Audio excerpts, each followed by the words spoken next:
Vendredi dernier, j'ai pris un trade qui m'a rapporté plus de 10,4 de ratio risk reward, simplement en utilisant ma stratégie et les exacts mêmes setups que j'utilise depuis déjà plus de 8 ans. Ma stratégie SDO, Supply Demand Order Flow. Et sur le papier, c'est un trade qui peut paraître ultra simple. Maintenant, c'est un trade que j'ai pris sur le XAUSD et avec la volatilité actuelle et toutes les actualités, l'exécution a été très compliquée. Et c'est pour ça qu'aujourd'hui, dans cette vidéo, je vais vous faire le récapitulatif, le breakdown de comment est-ce que j'ai analysé ce trade du point de départ à comment est-ce que j'ai pu exécuter mon point d'entrée de manière chirurgicale afin d'obtenir plus de 340 pips de réaction avec un stop loss d'à peine 33 pips. Et à la fin de cette vidéo, si tu as bien suivi toutes les étapes de A à Z, tu seras en capacité de reproduire ce type de setup de ton côté avec un peu de pratique. Et reste bien jusqu'à la fin parce que je vais même te présenter l'outil exact basé sur l'order flow qui m'a permis d'avoir cette précision. Et c'est quelque chose que tu n'as jamais vu sur internet. Alors si tu apprécies ce type de contenu, je compte sur toi pour poser ton like, t'abonner à la chaîne, c'est parti. Dans cette vidéo, je vais vous expliquer étape par étape comment j'ai pu capturer ce trade vendredi dernier qui m'a donné plus de 10 de ratio risk reward. Ici, on parle d'un trade avec une entrée chirurgicale, 33 pips de stop loss, sur lequel je suis allé récupérer, sur ma dernière clôture partielle, plus de 10 de ratio risk reward, environ 340 pips de réaction. Et le plus intéressant sur ce trade n'est pas la manière dont j'ai analysé la zone, mais surtout la manière dont j'ai exécuté mon entrée à l'intérieur de mon niveau d'intérêt. Et c'est ce que je vais vous détailler dans la deuxième partie de la vidéo en vous expliquant mes outils d'order flow qui me permettent d'affiner ma précision lorsque le marché est très volatile comme sur le gold en ce moment. Et ici, vous l'avez vu, on est donc sur le XAUSD en 15 minutes time frame. Et dans cette vidéo, je vais vous expliquer étape par étape comment ma stratégie SDO, Supply Demand Order Flow, m'a permis de capturer ce trade vendredi dernier. Maintenant, pour venir simplifier les choses, vous devez savoir que ma stratégie, je la trade spécialement en intraday. Et j'analyse donc des niveaux d'intérêt chaque matin que je vais trader sur ma journée en cours. Et mon objectif est de clôturer cette même position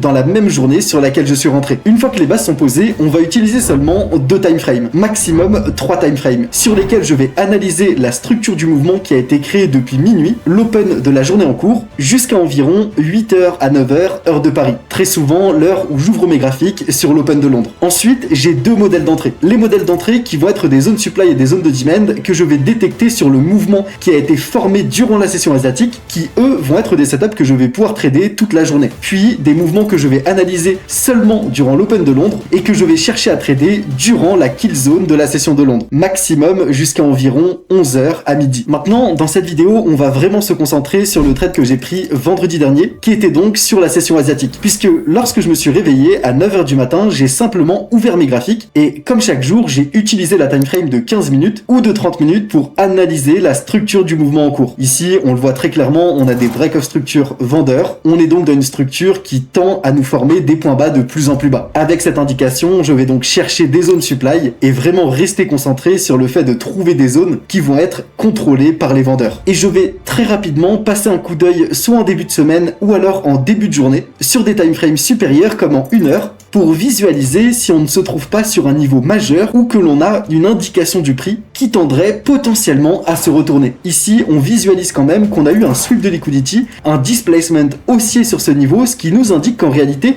le marché pourrait potentiellement venir récupérer de la liquidité légèrement plus haut. À minima, venir récupérer cet ancien swing high pour valider cette réintégration à l'intérieur du range en 1 heure time frame. Maintenant, je vais simplement retourner en 15 minutes et essayer de trouver mes premiers niveaux de supply qui vont m'intéresser. Donc, pour que vous puissiez simplement matérialiser un petit peu le mouvement en cours, on a tout simplement cette grosse impulsion qui s'est formée et c'est globalement cette dernière impulsion qui va m'intéresser. Mon trading range ici représente ce dernier mouvement. C'est à l'intérieur de cette box que je dois trouver mes zones supply sur lesquelles je vais potentiellement chercher à rentrer en position. Ensuite, tout au long de la journée, je peux avoir d'autres setups qui vont se former, comme par exemple des setups reversal avec une cassure de structure alignée avec l'indication qu'on a eu un displacement haussier pour capturer le premier pullback sur une zone de demand et repartir à la hausse pour potentiellement récupérer une zone supply à la base de cette impulsion matérialisée par cette très grosse accumulation. Maintenant, la semaine dernière était une semaine assez particulière puisqu'on avait un price action qui était quand même assez moche. Quand je dis assez moche en globalité, c'est qu'on avait énormément de mèches dans tous les sens et une structure intraday qui n'était pas très claire, sans même vous parler de toutes les news fondamentales et l'actualité qui bouge de minute en minute. À partir de là, je pense que visuellement,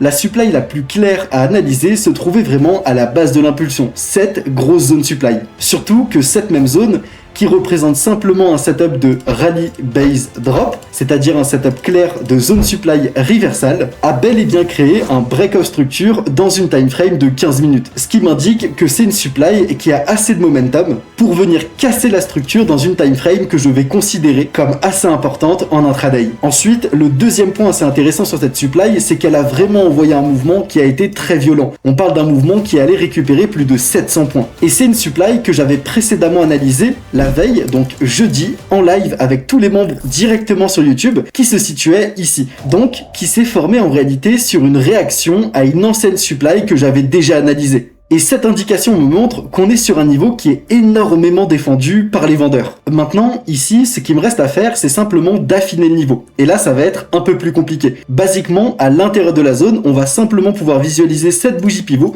qui, au premier abord, pourrait ressembler à notre zone supply, puisqu'on aurait comblé toute l'imbalance en dessous de la zone, récupéré tous les swing highs qui sont matérialisés ici, qui deviennent donc des prises de liquidité, des niveaux aimants qui vont attirer le prix vers notre niveau d'intérêt, et ensuite lui permettre de se retourner. Maintenant, on va surtout venir affiner cette zone supply en descendant en time frame par la suite. Et un outil que j'aime utiliser pour détecter où se trouve le plus de volume et quels sont les niveaux qui ont le potentiel de retourner le prix, c'est tout simplement mon volume profile. Et très souvent, je vais pouvoir l'utiliser du point haut au point bas du mouvement en cours pour venir vraiment englober toute mon impulsion. Et quand je dis englober toute mon impulsion, c'est sur ce type de zone, englober aussi l'impulsion qui a créé mon niveau d'intérêt. Puisqu'ici, on avait une indication très intéressante, le point de volume area high qui se situait juste en dessous de mon niveau d'intérêt. Et très souvent, c'est un niveau sur lequel le prix va accélérer, donc soit sortir de la volume area pour continuer à la hausse en faisant ce qu'on appelle un break and retest, ou alors en récupérant la liquidité à l'extérieur de la volume area, puis en réintégrant ce niveau instantanément. Et c'est pour ça que c'est assez intéressant pour moi ici d'avoir mon volume area high juste en dessous de ma zone supply. Ensuite, on visualise rapidement que la zone est assez large. Elle fait environ 250 points. Ici, la meilleure bougie pivot à l'intérieur de ma zone, c'est la bougie qui est juste là. Et la question que vous allez me poser, c'est pourquoi cette bougie-là et pas le dernier doji avant l'impulsion. En réalité, lorsqu'on est sur une zone assez large, surtout en 15 minutes, je vais pas forcément chercher à affiner mon niveau sur une entrée ultra précise. Je vais surtout attendre différents critères pour ensuite affiner mon entrée. Et c'est ce que je vais vous présenter à la fin de cette vidéo avec différents outils d'order flow qui m'ont permis d'exécuter ma position avec une précision chirurgicale. Et cette bougie pivot m'intéresse particulièrement parce que c'est elle qui me donne l'indication que la supply institutionnelle est arrivée sur le marché sur ce niveau, puisqu'on a littéralement une bougie avec un petit corps et surtout une grosse mèche au-dessus de ce corps. Ce qui m'indique que les acheteurs ont essayé de pousser le prix vers le haut, créant la mèche haute de cette bougie, mais qu'ils ont été littéralement ravalés par les vendeurs, qui ont permis de clôturer cette bougie bien plus bas que le point haut de cette mèche. Et avec cette simple analyse, j'ai l'indication que c'est sur cette bougie qu'il y a eu un maximum de vendeurs qui sont intervenus. Et en plus de ça, pour augmenter ma précision, on va pouvoir intégrer à l'intérieur de mon entrée cette prise de liquidité sur ce swing high à l'intérieur de ma zone. Maintenant, sur cette time frame, on a fait une analyse complète. On va maintenant pouvoir descendre en 3 minutes ou 5 minutes time frame afin de regarder exactement comment le marché va réagir sur mon niveau d'intérêt. On déroule simplement le prix et on attend que le marché se rapproche de notre point d'entrée. À partir de là, ce qui est assez intéressant à noter, c'est qu'on vient à peine de faire l'Open de New York. Ici, à 15h30,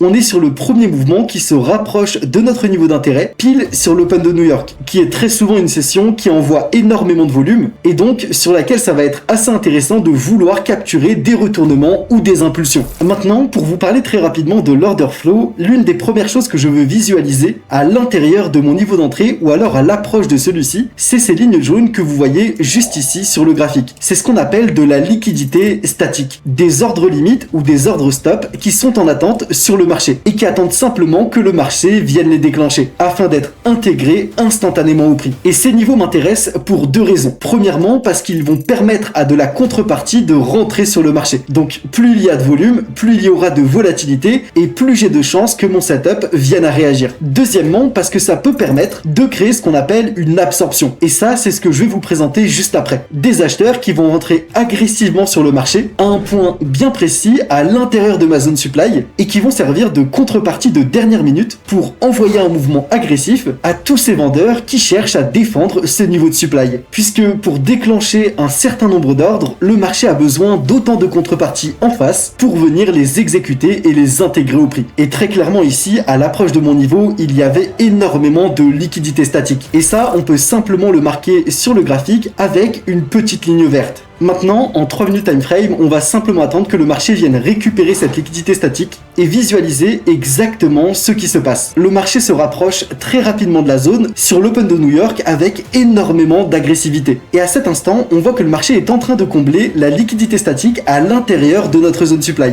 Maintenant, je vais vous expliquer comment sur ce trade, spécifiquement, j'ai pu rentrer en position avec autant de précision. Puisque généralement, je vais chercher à exécuter mon ordre en agressif au moment où le prix rentre dans ma zone. Mais lorsque le marché rentre aussi agressivement, c'est un scénario que je viens totalement invalider. Puisque personnellement, j'exécute tous mes ordres au market, c'est-à-dire avec des entrées au marché. Et lorsque je ne vois pas de réaction du prix, alors je ne rentre tout simplement pas en position. Surtout lorsque le marché est aussi agressif. Et c'est ce qui me permet d'éviter de me faire piéger. Maintenant ici, la question que vous allez me poser, c'est comment est-ce que j'ai pu rentrer sur le bout de cette mèche? Tout d'abord, on avait cette prise de liquidité, ce swing high à récupérer à l'intérieur de ma supply. Et c'est le premier niveau qui me permet d'avoir beaucoup plus de précision. Et la deuxième astuce, c'est simplement, lorsque le marché a autant d'agressivité, je vais visualiser si on a des acheteurs qui rentrent agressivement à l'intérieur de mon niveau d'intérêt. Des acheteurs qui vont potentiellement être déclenchés au même moment lorsque le prix récupère cette liquidité statique et donc exécute les ordres qui étaient en attente. Et si on vient regarder directement sur la plateforme order flow que j'utilise, ici, on voit littéralement ce que je viens de vous expliquer. On a énormément d'ordres acheteurs qui ont été exécutés pile sur ma zone supply. Et lorsque l'on vient mettre bout à bout tout ce que je viens de vous expliquer, on comprend très simplement que si ces acheteurs se font absorber par la supply qui va chercher à défendre son niveau d'entrée, alors on va pouvoir obtenir ce qu'on appelle une absorption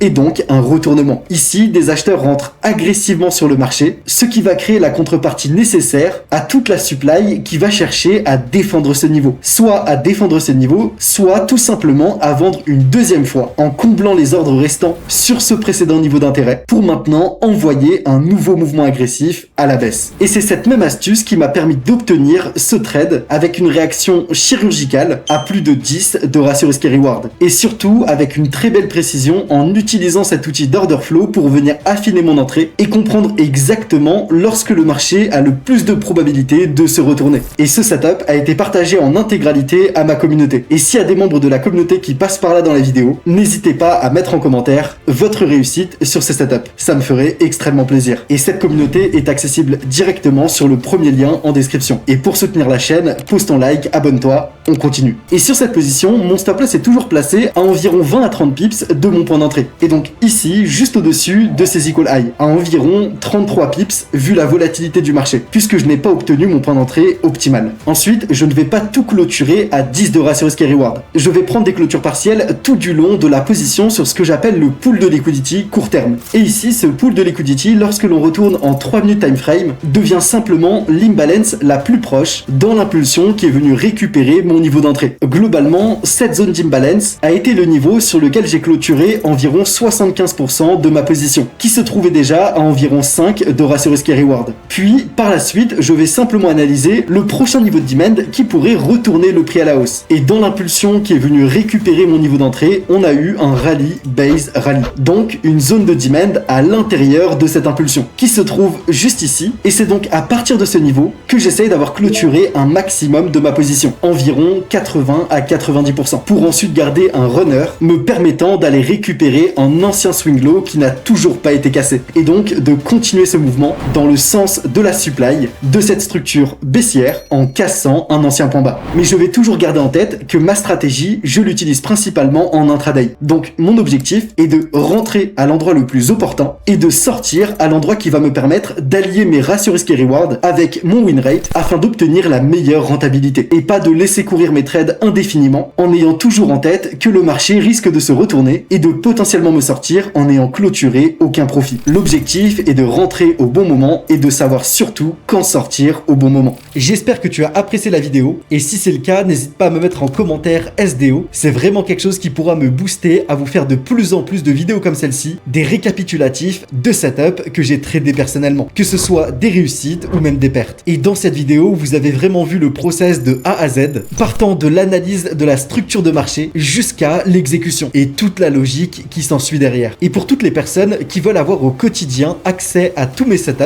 et même me voir trader en live plus de 4 fois par semaine, vous allez pouvoir retrouver tout ça directement sur mon groupe communautaire, sur le premier lien en description. Et maintenant, si tu veux voir aussi le témoignage de Nabil, qui fait lui aussi partie de la communauté et qui s'est formé sur ma stratégie depuis maintenant plusieurs mois, je t'invite à cliquer sur la prochaine vidéo. Et je te dis à la prochaine.